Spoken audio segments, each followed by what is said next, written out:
Sebuah bendungan yang menghubungkan antara kota Bogor dan Depok yang lebih tepatnya berada di area perkampungan terpencil di wilayah Gunung Sindur. Disinyalir memiliki sejarah kelam akan peristiwa yang pernah meregang beberapa nyawa.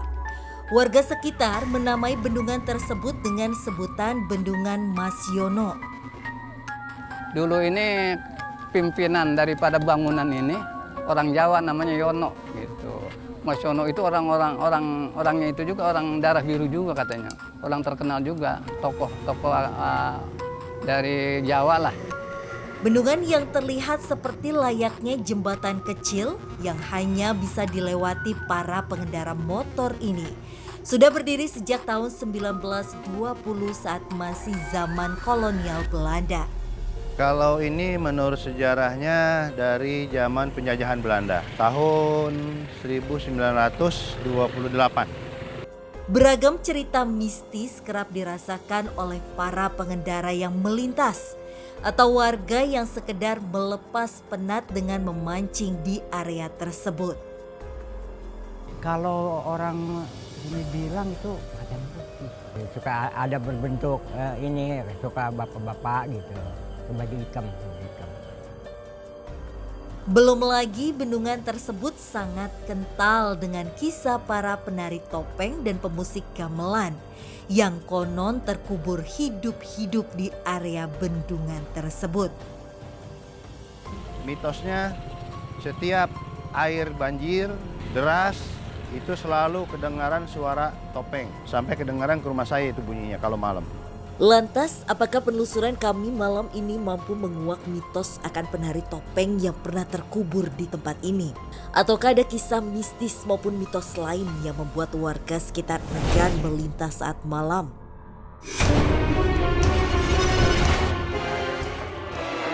Sosok perempuan yang sepertinya dicekuk. Sosok kitab itu semakin dekat.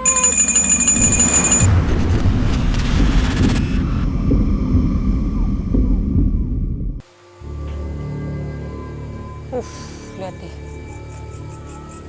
Kelihatan banget nih udah dari lama. Ya. Kayak gini. Wow. Ini kita lagi ada di pintu air.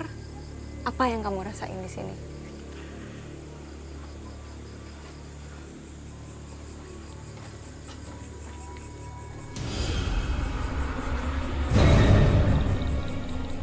Dulu banyak juga orang yang bangun ini.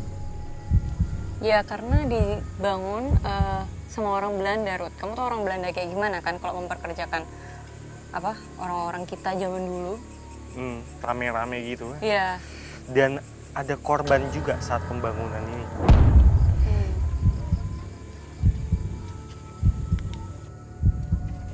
Ada sesuatu di bawah sana. Ini kebetulan lagi kering sih sungainya.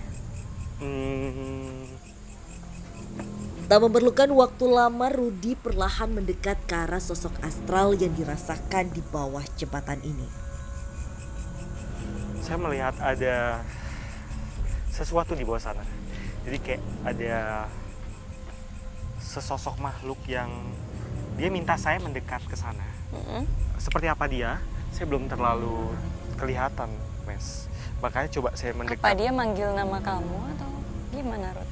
Ada sesuatu seperti bayangan air, seperti Fata Morgana. Dia melambai-lambai seperti ini.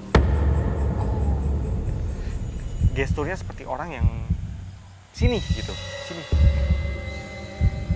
Oke, saya coba mau turun. Oke.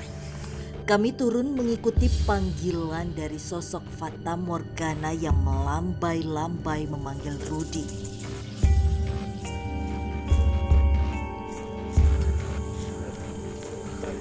Oke. Yang mana, Ruth, tadi kamu ngerasain ada Fata Morgana? Di sebelah sini, Nes. Tadi yang bicara sama saya coba keluar. Ini siapa? Boleh sini? Sini. Kenapa wajah kamu? Wajahnya kenapa? ada sosok remaja tingginya segini. Dia laki-laki. Wajahnya pecah segini. Ah,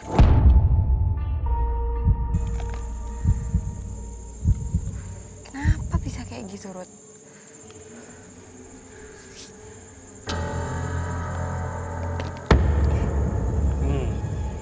Dia jatuh, Mes. Dia salah satu yang mengerjakan ini.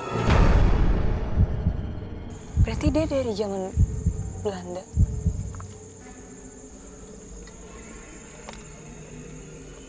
Iya, betul. Sebelum merdeka. Dia kecelakaan jatuh.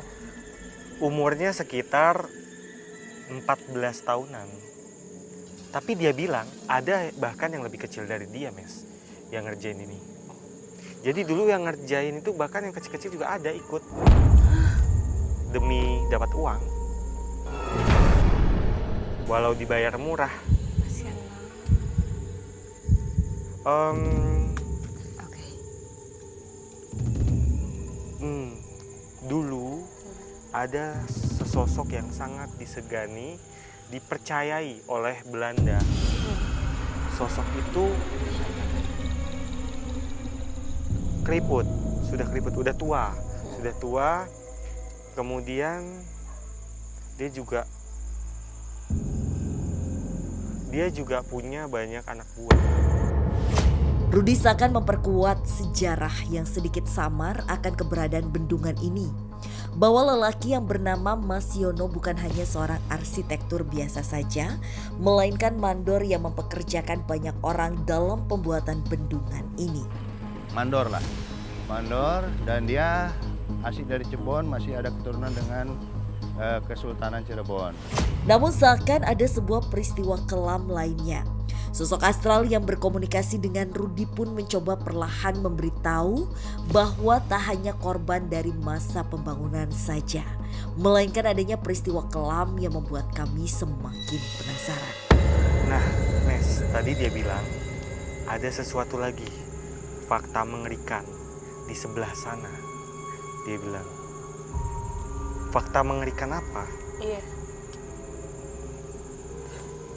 Ada beberapa orang yang dikubur hidup-hidup. Maksudnya? Mereka salah apa? Maksudnya untuk apa itu? Maksudnya?